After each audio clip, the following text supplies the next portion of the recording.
Hey man, say man, back at y'all again today, man, with another video. Today I'm going to be installing a 10.1 inch Android screen in my 2006 Honda Accord.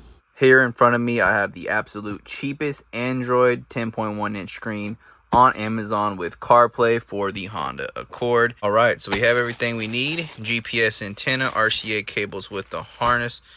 Got the cord for the AC, but I already have dual AC, so we shouldn't need that.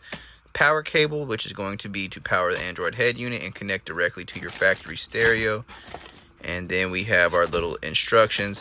It's a super simple process. We really don't need that. And then boom, there is our head unit itself. This is what it looks like. Super simple. Got the AC controls built into a 10.1 inch Android screen. So to start this off, I climbed in the passenger seat. It's going to be a lot easier to work on it from here. And now we're going to get straight down to business. So you're going to need your cubby empty. I also need to get these LEDs out of the ashtray and the power outlet. We're going to pop this off as well. Now I did go ahead and pick up some plastic pry bars, a little trim and molding kit. Not sure if I'm going to need it. I'm going to try to do it without, but we'll see how this goes. First step's going to be to pop off this plastic guy right here around your shifter. You don't need to take that off all the way. Just pull it back a little bit. You can leave your heated seats plugged in if you want to at this point. But then you're going to need to go ahead and get out your ashtray. Get this out. I just pried under this groove right here on the right side. And I was able to pop it straight out, exposing those two screws there. The right screw out. Now I'm going for this left one here. After you remove those two screws, you get this center ashtray unit out of here. After I got those two unscrewed, I just pulled up here, and then you're able to disconnect your cigarette lighter input right there as well. And from there, we have gained access to the bottom two screws of the cubby. We need to take those off now so we can get out our cubby.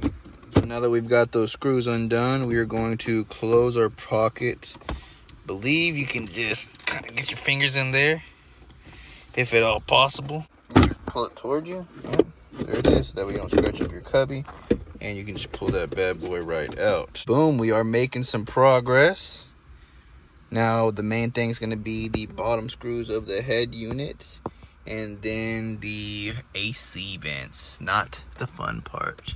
Guys, so I heard using a nut driver might be a little bit better than a Phillips. So I went ahead and grabbed one. The screws we need to get to are going to be back here and back here. Phillips or an 8mm socket. Then we gotta get the dreaded air vent off. So let's go ahead and get this off and go from there. All right, guys, we've got those two screws out. Now the dreaded part in my eyes is going to be getting this vent off without mangling the dash. Every single video I've seen, this soft touch material right here, just so soft that when people pry on it, they just mangle the heck out of the dash. So I'm hoping I can pry it from underneath or find a way to do it without mangling the dash. I'll let you know. Guys, I've been looking at it for a while, and as much as I hate to do it, anything I try to do other than go from the side just messes up this air vent on the top. So I guess I'm going to go ahead and just pop the dash from the side using the tool as much as I don't want to. Look at that crease it's already causing, but I guess we got to get over it. Let's do it. That's exactly what I had to do, guys. I just bit the bullet, went in from there, and now we're going to come up underneath and pop it off all the way across. All right, guys. Well, I finally got that with absolute minimal dash damage. I pried right here. Doesn't look terrible. Was able to get in from under here, and you can see the screws are going to be back there. So we just need to remove those three, then I should be able to pull out the head unit. All right, guys, so it's just these three screws up here we need to remove. Then we'll be able to slap that bad boy in. Guys, got a battery cable off. Now we're gonna go ahead and try to install the new radio. All right, guys, we've got all the screws undone now. Got the ones on the top and the ones down below undone. Now we've just gotta pull this bad boy out without damaging the dash. Let's see just how we get about doing this.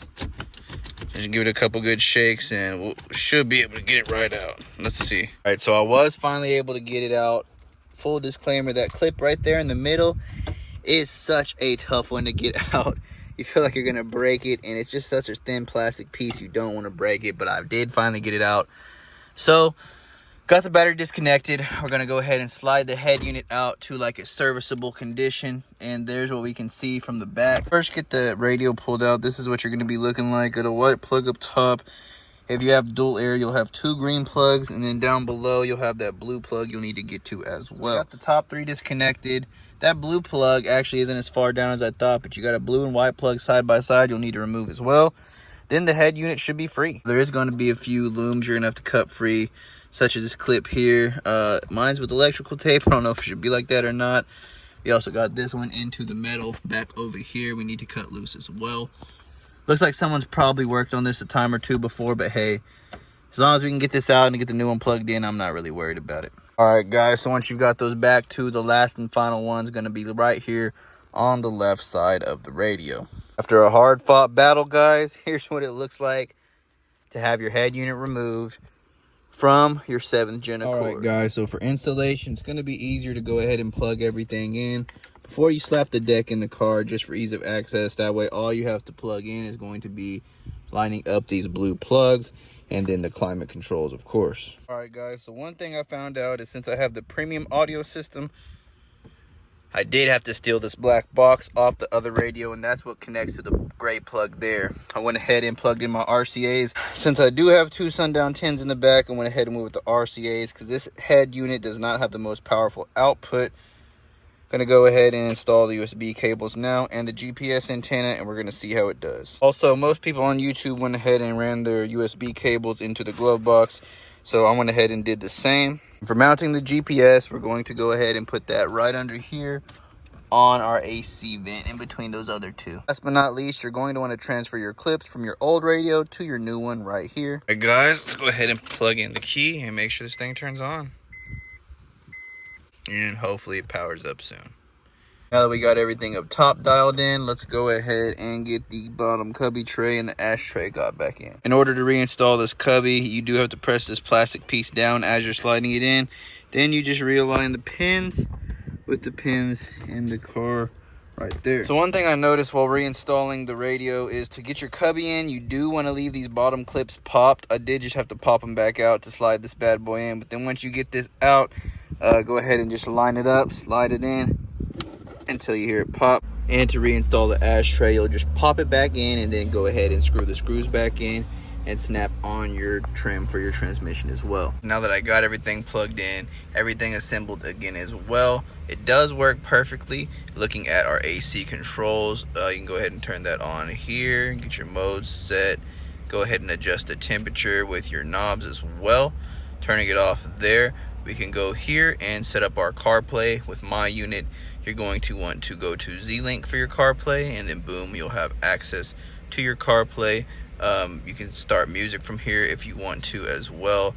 Go into whatever we got playing now, listen now, your library as well. Of course, you know how Apple CarPlay works. You got your navigation and your additional apps as well. And that's about all I have for this video, guys. Thank you so much for watching my installation of CarPlay in my 2006 Honda Accord with the cheapest head unit possible from Amazon. Please be sure to let me know if you have any questions about this installation down in the comments below. And until next time, I'll be out this thing. Peace.